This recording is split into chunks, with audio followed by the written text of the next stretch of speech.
Right ఇక bulletin లో breaking news చూస్తున్నాం. తిరుమల సమాచారం వాట్సాప్ గ్రూప్ ద్వారా తిరుపతి పిఆర్ఓ పేరుతో మోసాలకు పాల్పడుతున్న వ్యక్తిపై చర్యలు తీసుకోవాల్సిందిగా బాధితులు టీటీడీ చైర్మన్ కు ఫిర్యాదు చేశారు. టీటీడీ చైర్మన్ ఫోటోను వాట్సాప్ గ్రూప్ ప్రొఫైల్ పిక్చర్ గా పెట్టుకొని మోసాలకు పాల్పడుతున్నారని బాధితులు తెలిపారు. వీఐపీ బ్రేక్ దర్శనం, ఆర్జిత సేవ టికెట్లు ఇప్పిస్తానని డబ్బులు వసూళ్లు చేసి మోసగిస్తున్నట్లుగా ఫిర్యాదు చేశారు. సమగ్ర విచారణ జరిపి భక్తులను మోసగించిన వారిపై కఠినమైన చర్యలు తీసుకోవాల్సిందిగా విజిలెన్స్ విభాగాన్ని, పోలీస్ అధికారులను టీటీడీ చైర్మన్ బిఆర్ నాయుడు ఆదేశించారు. మోసగించిన వ్యక్తి హైదరాబాద్ ఓల్డ్ సిటీకి చెందిన మొహమ్మద్ జావేద్ ఖాన్ గా గుర్తించారు. రైట్ ఇక ఇదే అంశానికి సంబంధించిన మరిన్ని వివరాలను మా కరెస్పాండెంట్ సునీల్ అందిస్తారు. సునీల్ చెప్పండి.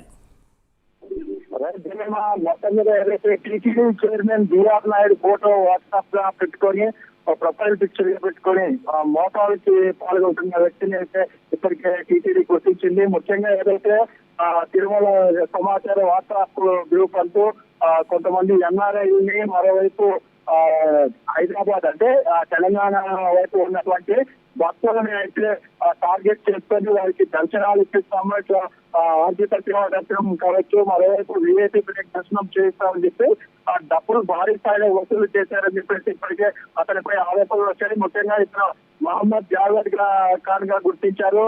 ఏదైతే అతను వాట్సాప్ కాదు కొన్ని నెట్ సెంటర్ లో కొన్ని టికెట్లను అయితే ప్రింట్అవుట్ చేసి వాళ్ళకి ఏదైతే ఇదే టికెట్ అంటూ వాళ్ళకి కొంతమంది భక్తులకి విచారించినట్లయితే తెలుస్తుంది. దీనికి సంబంధించి ఇప్పటికే టీటీడీ కావచ్చు, టీటీడీ చైర్మన్ వింగ్ కూడా దీనిపై స్పందించింది.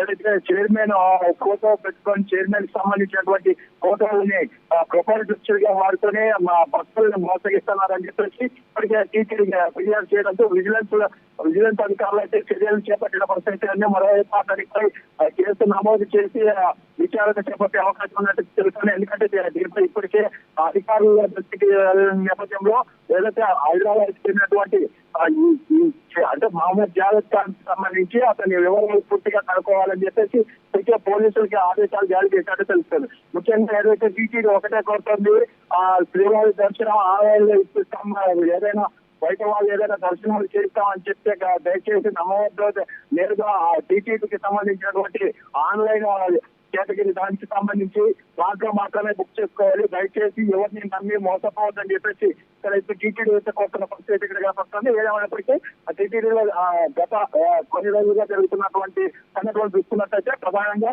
శ్రీవారి దర్శనానికి సంబంధించి ఎక్కువగా వేరే వీఐపీ దర్శనాలు అంటే వీఐపీకి సంబంధించినటువంటి లెటర్లు కూడా వాడుకొని దర్శనాలు ఇప్పిస్తామని చెప్పి చాలా మందిని మోసం చేసినట్టు అయితే ఇక్కడైతే విచారణ అయితే తెలిసిన పరిస్థితి ఇక్కడ కనపడుతుంది. Jemimah. Right, thanks for the update, Sunil.